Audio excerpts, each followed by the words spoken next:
Courage begins with one voice. It's that simple. I did what I had to do.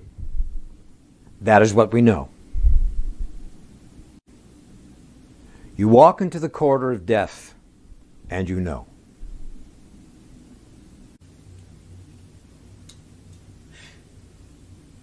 They know. They can't say they don't know.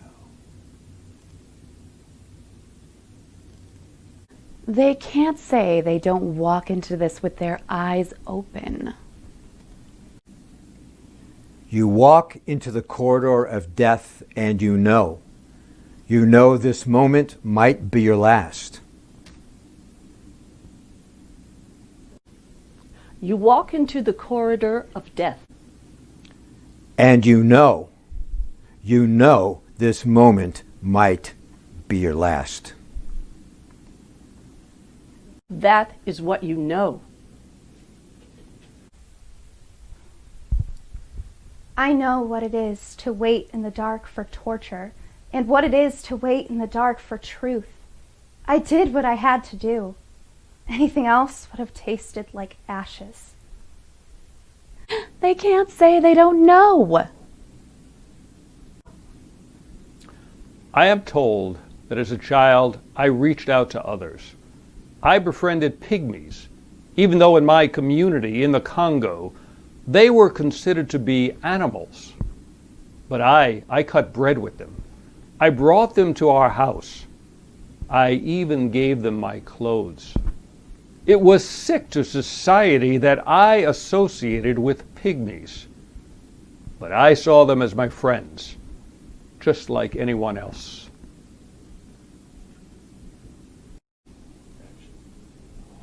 Guillaume Ngefa Atendoko.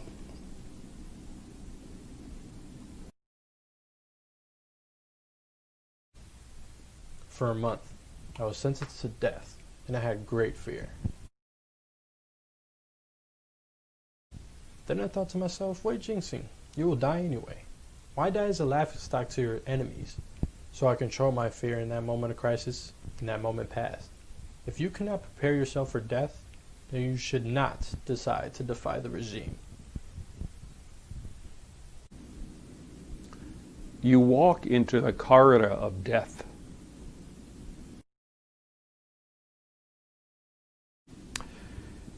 My name is Hafez Abu Seda. These scars across my face are from when they pushed me through a window. They asked me who was responsible for managing everything here at the Egyptian Human Rights Organization. I told them it was me. I wrote the report, I read it, I reviewed it, and I decided to publish it in a newspaper. This is our job, to point the finger at government errors. If we don't do this, who will?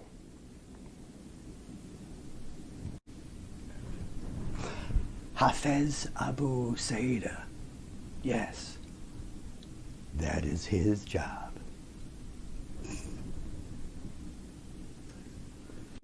And he was pushed through a window. Yes. If we don't do this, who will? My name is Dina Ochoa. I am a nun and a lawyer. My father was a union leader in Veracruz, Mexico. In the sugar factory where he worked, he was involved in the struggles for running water, roads, and securing land certificates. Then he was disappeared and tortured, the charges against him fabricated. And then I myself was disappeared and held incommunicado for 8 days by the police. Now I felt in the flesh what my father had felt, what other people had suffered. I've always felt anger at the suffering of others. If an act of injustice doesn't provoke anger in me, it could be seen as indifference, passivity. One time we filed a habeas corpus on behalf of a man who had been disappeared for 20 days. The authorities denied having him in custody, and then denied us access to the state hospital where we knew he was being held. During a change in shifts, I slipped in. I got to the door of his room, took a deep breath, opened the door violently, and yelled at the federal judicial police officers inside. I told them they had to leave immediately because I was the person's lawyer and needed to speak to him. They didn't know how to react, so they left. I had 2 minutes, but it was enough to get him to sign a piece of paper proving he was in the hospital. Then the police came back, fierce. They didn't expect me to assume an attack position. The only position of karate I know from the movies, I suppose. Of course, I don't really know karate, but they thought I was going to attack. Trembling inside, I said that if they laid a hand on me, they'd see what would happen. And they drew back saying, "You're threatening us." And I said, "Take it any way you want." My name is Don Viet Hout. I spent 20 years in Vietnamese prisons. 4 of those were in isolation. I was forbidden pen, paper, books. To keep my spirits up, I sang. I talked to myself. The guards thought I was mad. I told them if I did not talk to myself, I would go mad. I tried to think of my cell as home, as though I had entered a religious way of life, like a monk. Zen meditation helped. With it, you turn inside. And I managed to secretly write a report about conditions in the camp. I felt that if I had kept silent and then the dictators had won. I wanted to prove that you cannot, by force, silence someone who doesn't agree with you. I continued to fight, even from within the prison walls. If we don't do this, who will? My name is Abubakar Sultan. When the war started in Mozambique, I decided to do something about the child soldiers. One particular 7-year-old boy changed my life. He was completely withdrawn from the world. He would be calm one day and cry continuously the next. Finally, he started speaking. He said he was living with his family when a group of rebel soldiers woke him up at night and beat him and forced him to set fire to the hut where his parents were living. And when his family tried to escape from the hut, they were shot in front of him and then cut into pieces. I will never forget his feelings because he allowed me to kind of go inside of him. Most of these kids were on the front, so that's where we went, into the war zones every day. On several occasions, we were almost shot down. But I didn't stop. Part of the explanation lies in religion. I am a practicing Muslim. Yet there are many people like myself who never considered doing what I did. It must be something deeper, something inside, perhaps a kind of gift. You walk into the corridor of death. I want to be free of these memories. My name is Diana Ortiz. I want to be trusting, confident, adventurous, and carefree as I was in 1987 when I came from the United States to the Western Highlands of Guatemala, an American citizen eager to teach young indigenous children to read and write in Spanish and in their native language and to understand the Bible in their culture. But on November 2nd, 1989, the Diana Ortiz I just described ceased to exist. Now, at this moment, I hardly remember the life I led before I was abducted at age 31. You may think this is strange, but even at this moment, I can sense the presence of my torturers. I I can smell them. I can hear them hissing in my ears. I remember. That policeman raped me again. Then I was lowered into a pit full of bodies. Children, men, women, some decapitated, all caked with blood. Few were still alive. I could hear them moaning. Someone was weeping. I didn't know if it was me or somebody else. The men who tortured me were never brought to justice. The American who was in charge of my torture was never brought to justice. So now I know what few U.S. citizens know. I know what it is to be an innocent civilian and to be accused, interrogated, and tortured. I know what it is to have my own government eschew my claims for justice and actively destroy my character because my case causes political problems for them. I know what it is to wait in the dark for torture and what it is to wait in the dark for truth. I am still waiting.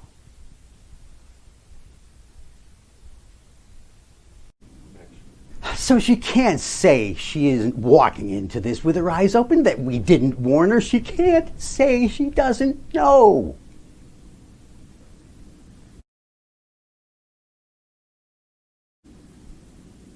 One night, when I had escaped to Uganda, 5 people, all masked, kidnapped me and brought me to Kenya.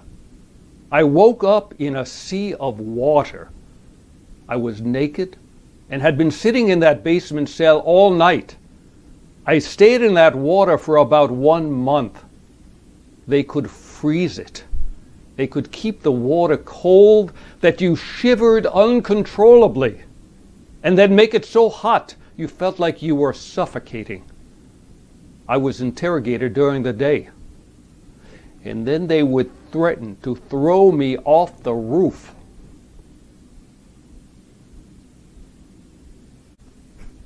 A lie. We never threatened to throw him off the roof. Koji wa Wamweri is lying. Yes. Yes, he lied about the treatment of forest workers in Kenya, and he lied when he wrote about corruption in government-controlled companies in Kenya. He lies all the time. We should have thrown him off the roof. Being in prison is tough, but it takes less courage to survive it than you know to come out and continue where you left off, knowing you could go back. And I continued. Let's do it over again, because I think to survive it. It takes less courage to survive it than to come out. Okay, let me just do it again. Okay. Being in prison is tough, but it takes less courage to survive it than to come out of prison and continue where you left off, knowing you could go back. And I continued.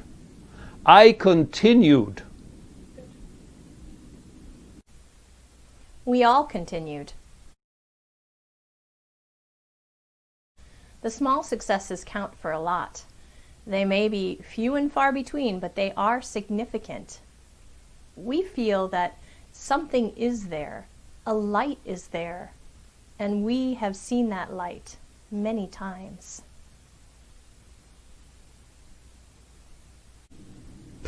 A lawyer from Pakistan, this Hina Jalani.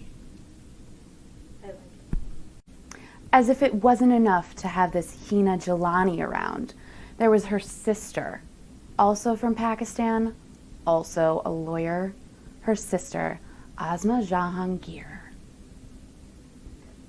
My children are very worried about the death threats against me. I've had to sit them down and explain to them and even sometimes joke. Okay, now what I'm going to do is get myself insurance so that when I die, you will be rich kids. But I know that our families may have to pay the price for our commitment, just like us. Just like us.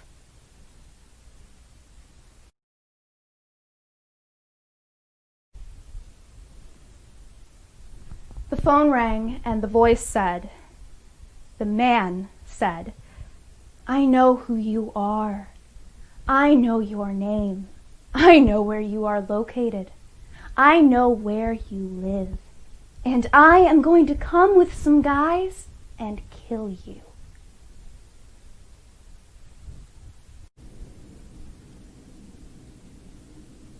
I know your name, Marina Pisklakova. I know where you live, Marina Pisklakova. And I am coming. And I am going to kill you.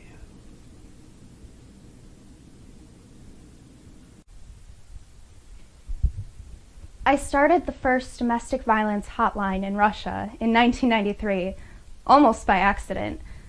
My son has a classmate, and his mother asked me for advice. When a button fell off her husband's suit and it was not fixed quickly, he took a shoe and slapped her in the face. For 2 weeks, she couldn't go out. She called me one evening, really distressed, half her face black and blue. I asked her, why don't you just leave him? And she said, where would I go, Marina? I depend on him completely. So I started thinking that I should refer her to somebody. But there was nowhere to go, nobody to help her. So I started the hotline. And then we started a new program training lawyers in domestic abuse cases. My name is Reina Husseini.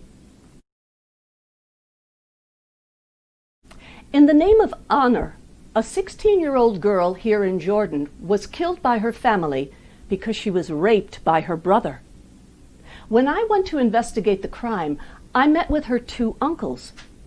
Why was it her fault that she had been raped? Why didn't the family punish the brother? They answered that she had seduced her brother. She had seduced her brother. We said that to that journalist, Rana Husseini. I asked them why, with millions of men on the street, would the girl choose to seduce her own brother? They only repeated that she had tarnished the family image by committing an immoral act. The only way to rectify the family's honor is to have her killed. Blood cleanses honor. Have the girl killed. That was the only way. Oh, evil. The average term served for an honor killing is only 7.5 months. But it is important to know that the people who commit these killings are also victims.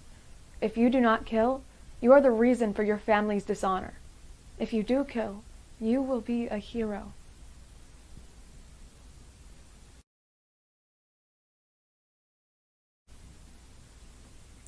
Many of those who have suffered most grievously in South Africa have been ready to forgive, people who you thought might be consumed by a bitterness, by a lust for revenge. We had a hearing at the Truth Commission, chock-a-block full with people who had lost loved ones, massacred. 4 officers came up, 1 white and 3 black. The white said, we gave the orders for the soldiers to open fire. In this room, where the tension could be cut with a knife, it was so palpable. Then he turned to the audience and said, please, forgive us.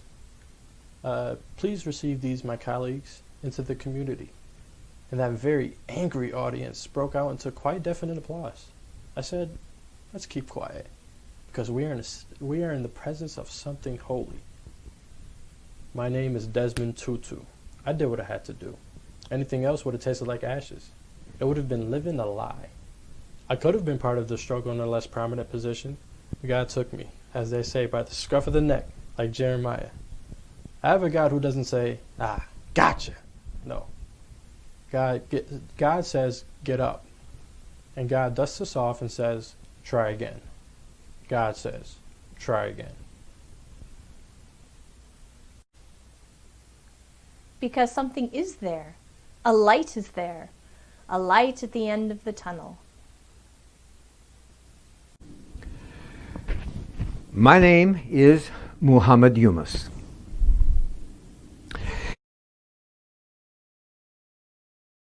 I started the Grameen program to provide access to credit for the poor. The professionals say development involves multi-million-dollar loans for enormous infrastructure projects. But I work with real people in the real world. The night before a woman is going to get her $35 from the bank, she'll be tossing and turning to decide whether she is really going to be able to repay the loan. And then she holds the money and she'll tremble and tears will roll down her cheeks. And she won't believe we would trust her with such a large amount of money. $35.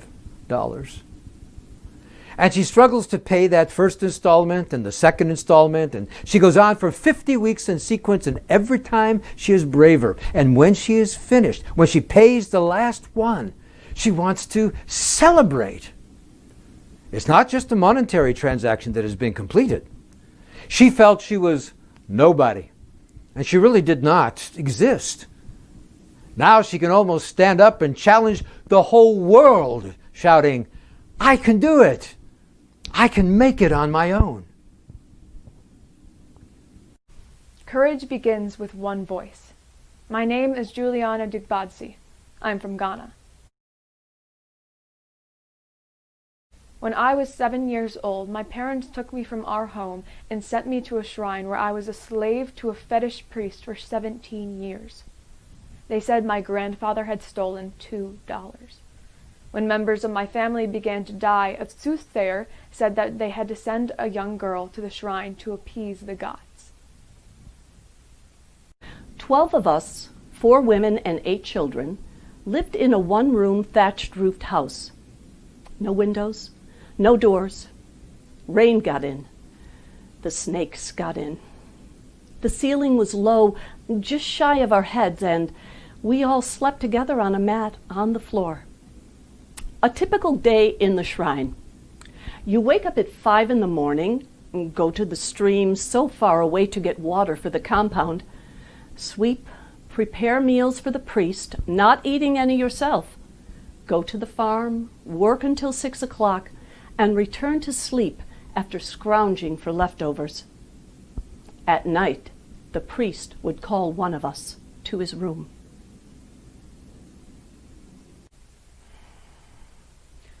I was about 12 when I was first raped. I had to do something that would change my life. Finally, one day, I got the chance. I don't know where my sudden confidence came from, but all of my fear had disappeared. With my newborn baby strapped to my back and my first child Wonder in my arms, I escaped through the bush. Now that I've escaped, I help to diminish the women's fears by telling them my story. What I do is dangerous, but I am prepared to die for a good cause. This was my weapon. This is still my weapon.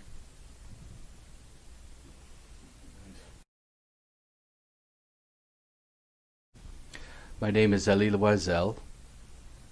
I like the weak and the small. That's why in every book of mine there is always a child, always an old man, always. Because they're so neglected by the government and by society, so I give them shelter. I think of children today who need our voices. I owe something to the people left behind, and I hope that my past should not become your children's future. My name is Gabor Gambos. I am from Hungary. One day, doing my work, I visited an institution. There was a relatively young man with severe mental retardation in a cage. We asked the staff how much time he spent there. The answer was all day, except for half an hour when a staffer works with them. And I asked them, why do you keep this person in a cage?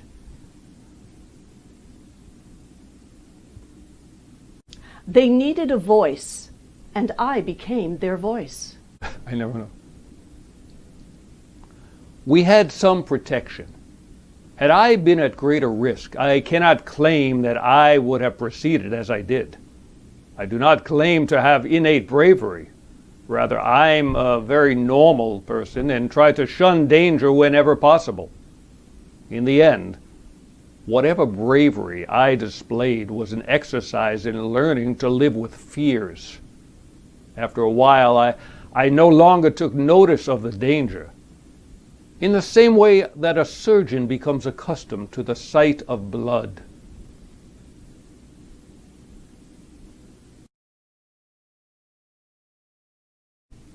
Jose Zalacat. Yes, of course, that lawyer from Chile who organized the defense of the prisoners after the coup.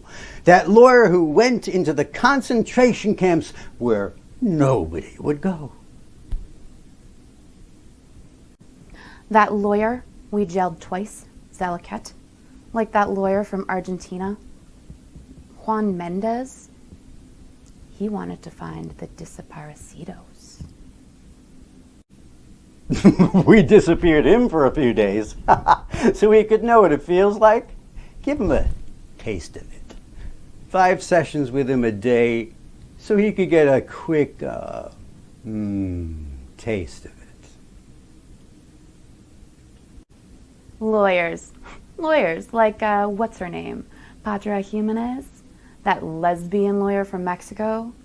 Got elected to Congress. Or like that lawyer from Belarus, you know, Vera Strumskovskaya? Who thinks that courage is like a metal cord inside? Like a metal cord inside. Oh yes, they are frightened. Yes, so frightened. Like that other man.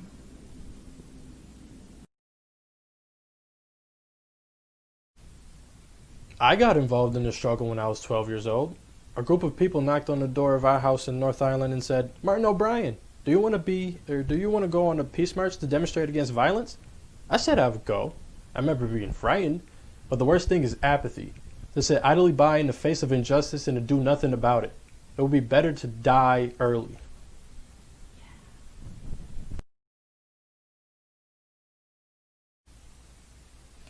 I wouldn't do it. I wouldn't marry that man. I was 17 and he was 45 and he already had 3 wives. But my aunt said, "I know you don't love him now, but once you get Kekia, you will learn to love him. You don't love him now, but you will learn to love him. Tomorrow will be the day of Kekia." But with the help of my sister, I escaped from Togo. I managed to make my way to the United States with a false passport. I told the immigration officer at Newark Airport that I wanted asylum. And I told her everything. Well, not everything, because it was so embarrassing. I didn't mention Kekia to her because I knew she probably wouldn't understand. Whether I got asylum or not was up to the judge, she said, so you will go to prison. They put me in chains. In the detention center in New Jersey, I met Cecilia Jeffrey, another prisoner. She treated me like a daughter. When I'd go to bed, she'd come and tuck me in. I was so sick, and they gave me no medicine, and I thought, if I am going to die, why don't I go back? And Cecilia said, "Are you crazy, Foyiza? Do you know what you're going back to? Do you know?"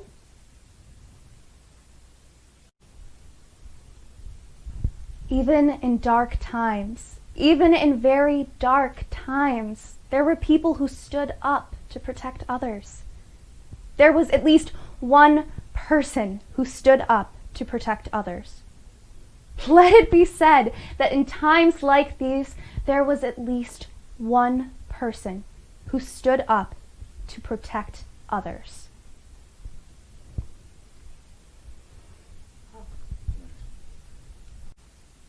"Are you crazy, Foyiza?" she said. "You want to go back to Togo?" Next day, Cecilia was in the shower and asked me to come, and she was standing in there, and she opened her legs apart and said, "Look, is this what you want to go back to? I didn't know what I was seeing. Do you know what that is? I didn't know. It didn't look anything like female genitalia. Nothing. It was a really plain thing, like the palm of my hand. And the only thing I could see was a scar, like the stitch, and a little hole. That's it. No lips, nothing. Kakia. I said, "You live with this?" And she said, "All my life. I cry all the time when I see it. I cry inside. I feel weak. I feel defeated all the time." And I looked at her, and I saw the strongest woman on earth. Outside, you can't really tell that she was suffering. She's the most loving person I've ever met. She made me stay. She made me stay and win my case.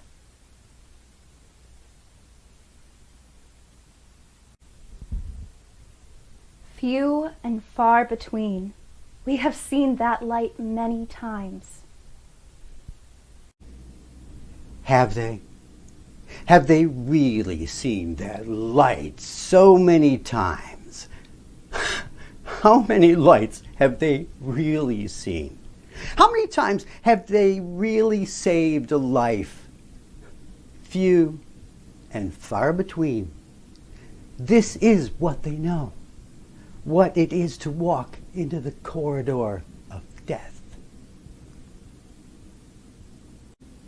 And this is what they really fear. That nobody cares. That people forget. That people watch TV and they say these are not their problems. And then they have dinner and then go to sleep. People go to sleep.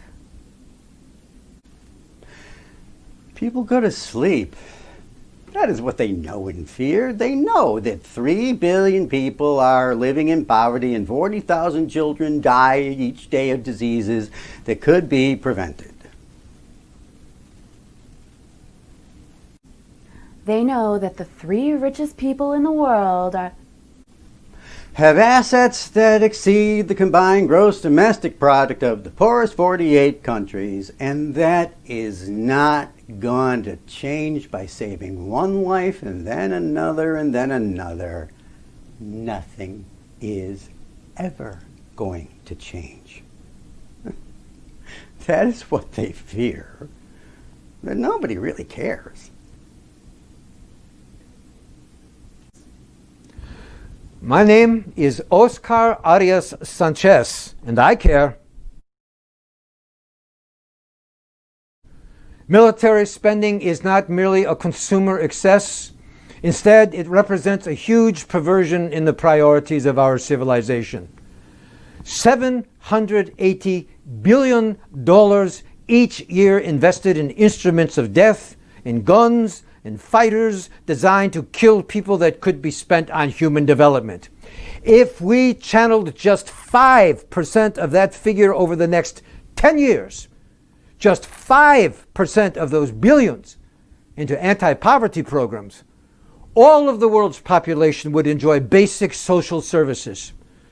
The poor of the world are crying out for schools and doctors, not guns and generals. Yes, of course the poor of the world are crying out. But who cares? Who cares?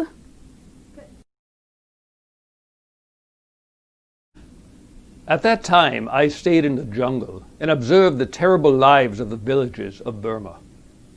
In the morning, the villagers took hoes and baskets and were forced to build things for the military. They didn't get any pay. I talked to one mother whose son had committed suicide because a group of soldiers had forced him to have sex with her. The son killed himself out of shame. It was then that I made the decision to work for these people. In the beginning, I had neither pen nor paper to work with. The resistance people told me that this kind of incident happened all the time, and that no one cared, and that I should take up arms and fight.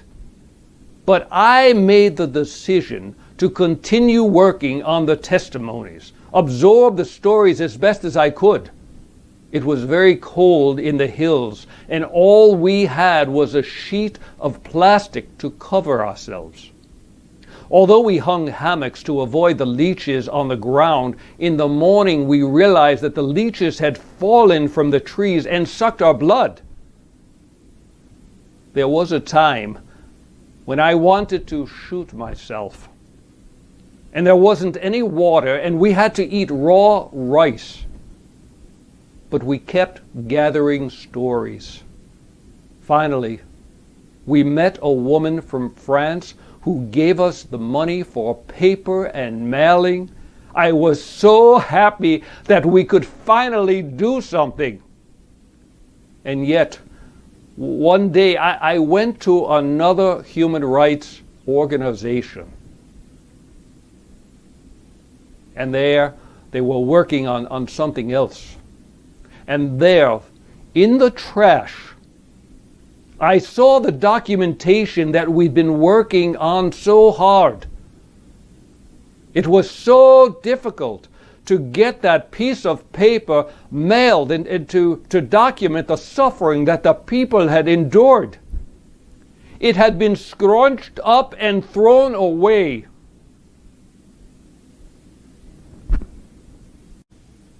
Ka Shaw from Burma, yes. He was heartbroken, yes, but we had told him it was useless. We had told him. We had told him he was wasting his life away. No one listened and no one cared. Many women in Kenya did not have firewood. They needed fruits to cure malnutrition in their children and clean drinking water. But the pesticides and herbicides used on farms to grow cash crops polluted the water. We encouraged them to plant trees. We would go and collect seeds from the trees, come back, and plant them the way women did with other seeds. Here is the method. Take a pot, put in the soil, and put in the seeds. Put the pot in an elevated position so that the chickens and the goats don't come and eat the seedlings. We planted more than 20 million trees in Kenya alone, and the Green Belt movement has started programs in about 20 countries. This has not made us popular with the leaders. They attack us, attack me. But fortunately, my skin is thick as an elephant's. My name is Wangari Maathi. My name is Kailash Satyarthi. Then I was 5 or 6 years old. The very first day that I went to my school, I found a cobbler and his son sitting right on the doorstep of my school, and they were cleaning and polishing shoes of children. And as soon as I was entering, there was a lot of joy and happiness. I was carrying new books and a new bag and new clothes, new uniform, everything new. And I saw that child and I stopped for a while, because in my knowledge or in my conscience, it was the first encounter like that.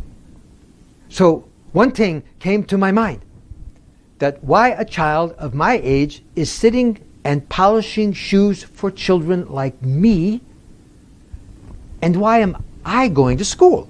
So I wanted to ask this question to the child, but I did not have enough courage. So I entered in, and my teacher welcomed me, but I did not ask this question, though I still had that feeling in my heart that I should.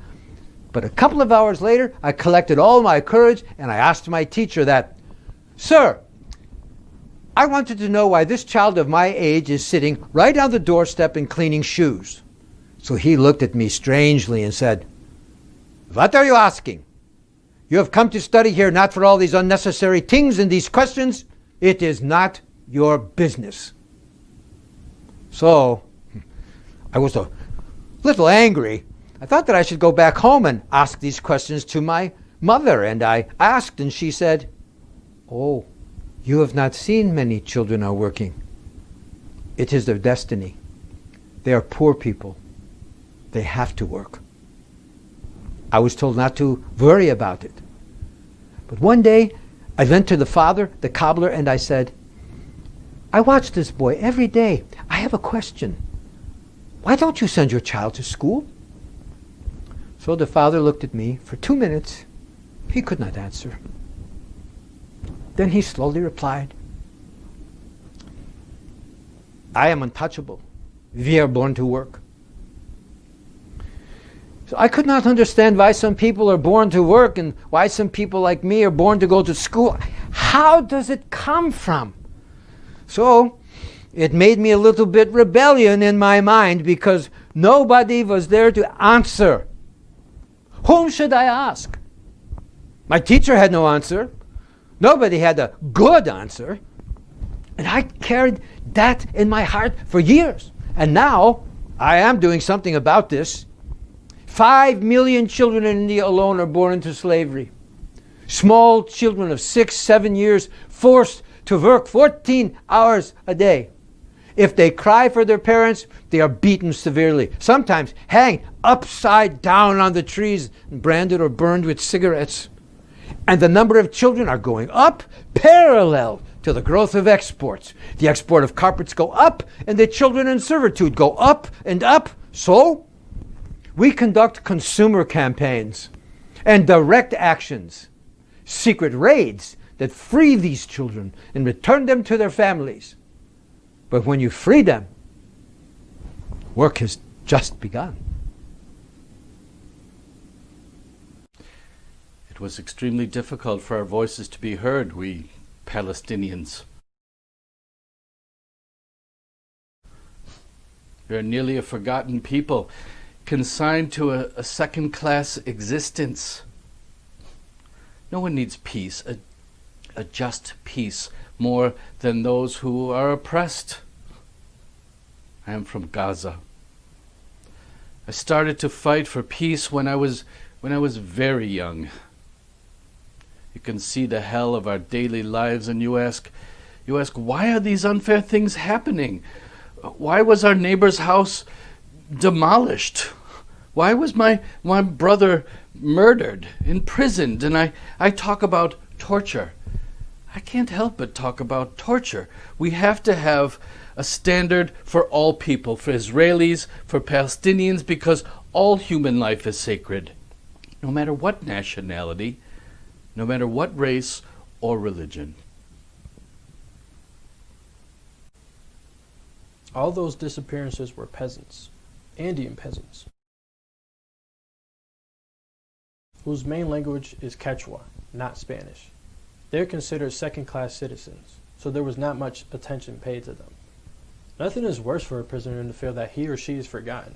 And usually the tormentor uses that argument to break the prisoner and says, well, you know, nobody cares. We told him. We said, well, you know, nobody cares. The first year of my first time in prison in China, I cried almost every day. I missed my family, especially my mother, who had committed suicide because I was arrested. I was Catholic, so I prayed, but after 2 years there were no more tears. Life only belongs to you once. They broke my back. Later in exile, people were calling Harry Wu a hero, but a real hero would be dead. If I were a real hero like those people I met in the camps, I would have committed suicide. Now, I want to see Lao Gai become a word in every dictionary. Lao means labor. Gai means reform. They reform you. Before 1974, gulag was not a word. Today it is. So now we have to expose the word Lao Gai. How many victims are there? What are their conditions that the prisoners endure? I want people to be aware of the the products made in China by prison labor, the toys, the footballs, the surgical gloves. I want them to be aware of that today. The Chinese people have the right to choose different brands of shampoo, but they still cannot say what they really want to say.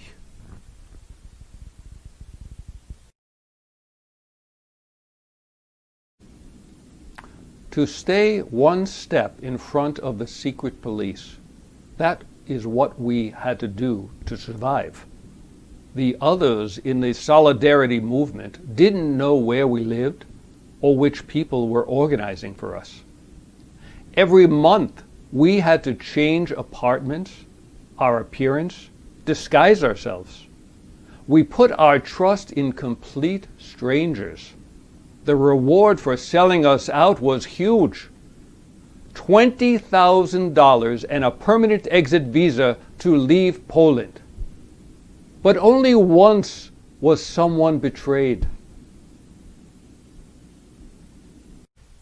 We put our faith in others, and only once was someone betrayed. We don't have the right to lose hope.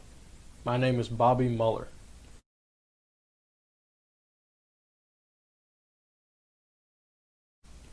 One of the things that really pissed me off when we were awarded the Nobel Peace Prize for our work against landmines was the romanticized treatment in the media to make people feel good and inspired.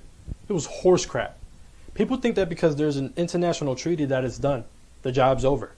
Look, we live our lives largely insulated from the depth of despair, of pain, and anguish. That's why I feel so strongly in going after laws and making them real. The belief that you cannot allow the genocides, the Cambodias, the Rwandas of the world to play out, because it's a breeding ground and sows the seeds of destruction. One day, that degree of madness is going to walk up the block and come into your neighborhood. I wanted to take flowers from the garden and give them to the children. For the children who were in prison in Turkey, being detained for years with no charges. Flowers for them. I wanted to make those children feel close to nature. I wanted those children to feel less alone.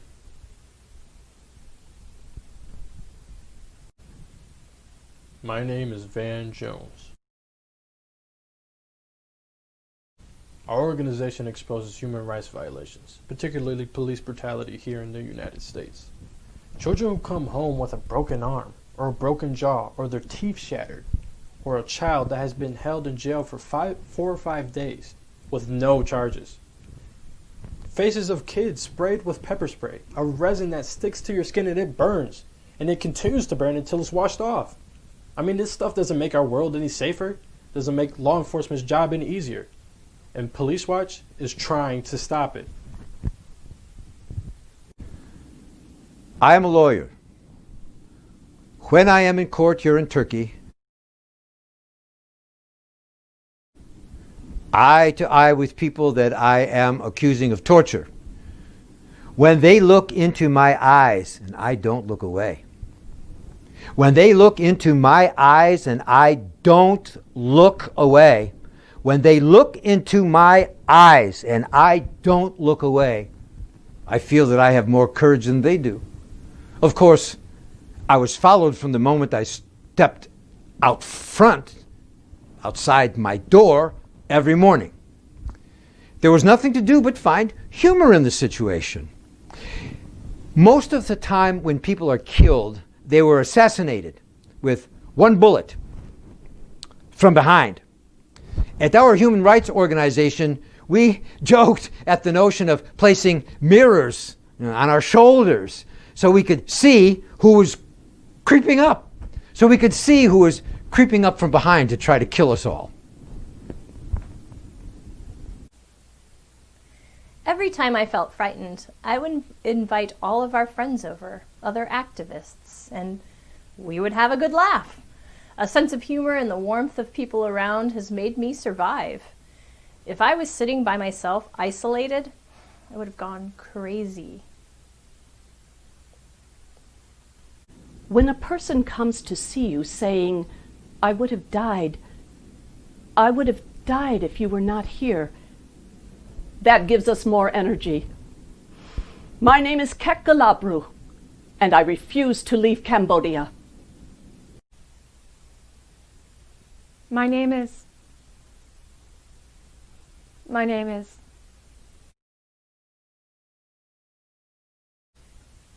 I cannot reveal my name. I am from Sudan. My parents taught us as children how to love our people, however simple, however poor. Our home was always a busy home. We always had somebody who was sick coming for treatment or giving birth in our house. I learned to regard all the Sudanese as my own family. But I cannot reveal my name. Those whom the government suspects of working on human rights are arrested, often tortured in ghost houses, or, if one is lucky, put in prison. If I revealed my name, I could not do my work. If she revealed her name, she could not do her work. My name is Rigoberta Menchú. We have to reinvent hope all over again. We are the ones who will have, the last words. In America, we have more riches than we know what to do with. Yet we let millions of children go hungry without shelter and other basic necessities. In a nation that has been blessed with a $9 trillion economy, poverty is killing children more slowly but surely as guns. I am clear that if we do not save our children, we are not going to be able to save ourselves. Everybody needs to open up the envelope of their soul and get their orders from inside. And nobody has ever said it was going to be easy. You don't have to see the whole stairway to take the first step. If you can't run, walk. If you can't walk, crawl. If you can't crawl, just keep moving. Just keep moving. Marion Wright Edelman, just keep moving. My name is Helen Prejean. When I came out of the execution chamber with Patrick the first time I witnessed a man being killed, I was clear inside. You are either paralyzed by something like this or you are galvanized. Galvanized. The resurrection principle of life. Overcoming death and resisting evil. Patrick was dead, but I don't have a choice. I would take people there through my stories. We don't know what else to do, so we imitate criminals' worst behavior with the death penalty, that act of supreme despair. And yet, I believe that if we bring people to their own best hearts, they will respond. I am Wassa, Bishop Wassa from Egypt. And these are my children. Don't they call me father? If you were at your house and someone were beating your child, wouldn't you stop them? Wouldn't you stop them? If we don't do this, who will? My name is Samuel Kofi Woods. I am from Liberia.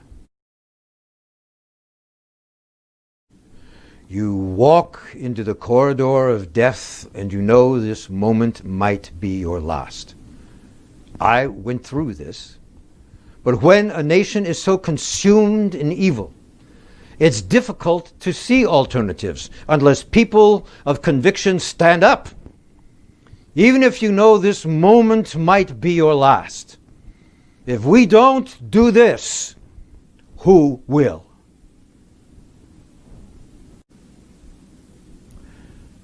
If I turn my back and walk away, who is going to do this work? If we don't do this, who will? Did it take courage? I would say instead it took stubbornness, like a metal cord inside.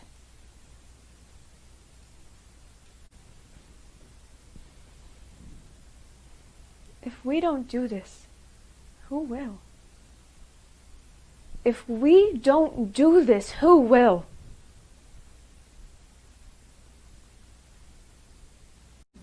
If we don't do this, who will? Yes, the names. Jose Ramos Horta from East Timor and his useless Nobel Peace Prize, and the Dalai Lama, and that judge from Spain, Baltasar Garzon, and Freedom Neruda, and that journalist from Ivory Coast, of all places, and Maria Teresa Tula. Maria Teresa Tula from El Salvador, who was arrested so many times and threatened so many times and just wouldn't stop. She just wouldn't stop looking for the disappeared. She just wouldn't stop. And meddling Natasja Kandic from Serbia, and that tiresome, bothersome Jaime Prieto from Colombia, and Václav Havel, and all those names. Names I won't forget. Not me. Names we won't forget. Others will forget. Others will forget these names. They're already fading from memory. Those names, in spite of the triumphant, defiant finale. If we don't do this, who will? The lights on them now, and the applause about to start, and surround and caress them. The lights that begin to dim, go out one by one as the audience goes home.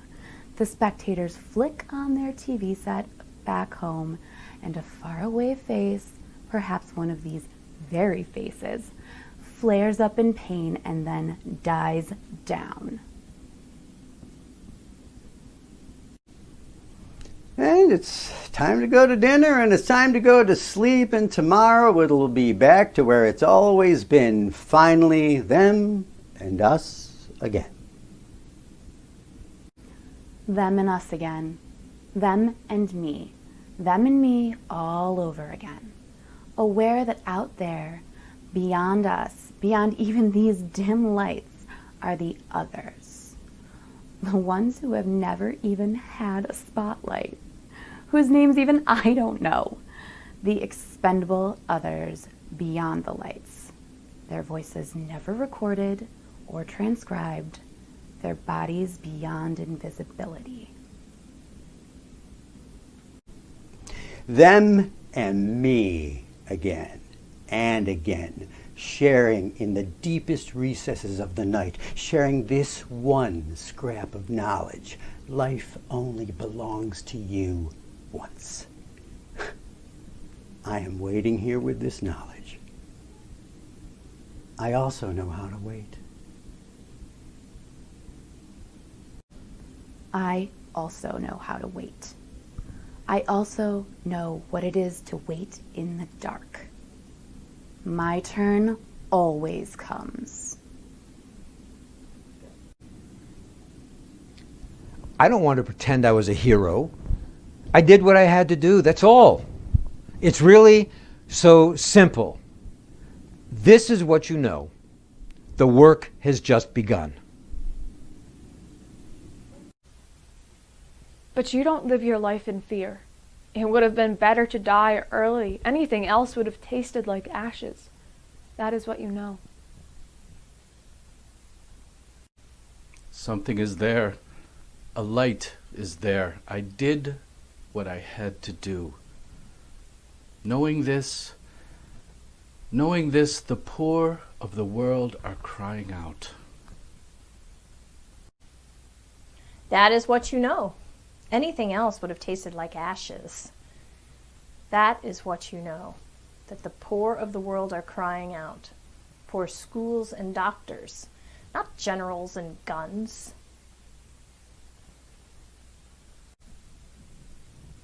I was never alone. That's what you know.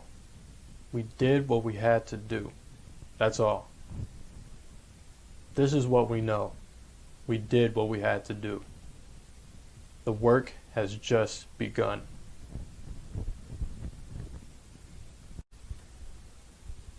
Did it take courage? It took stubbornness.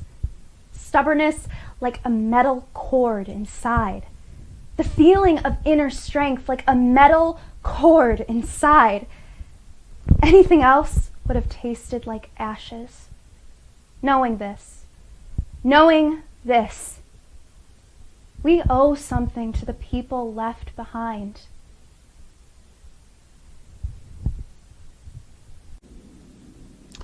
And God dusts us off. And God says, try again. God says, try again. God says, life will only belong to you once. Only this once. And so we continue knowing this. Knowing this, if we bring people to their own best hearts, they will respond. That is what you know. We were never alone. And so we continue waiting, waiting, waiting in the dark for the truth. We were never really alone. Courage begins with one voice. It's that simple. I did what I had to do. That is what we know. You walk into the corridor of death, and you know. That is what we know. We did what we had to do. The work has just begun. The work has just begun.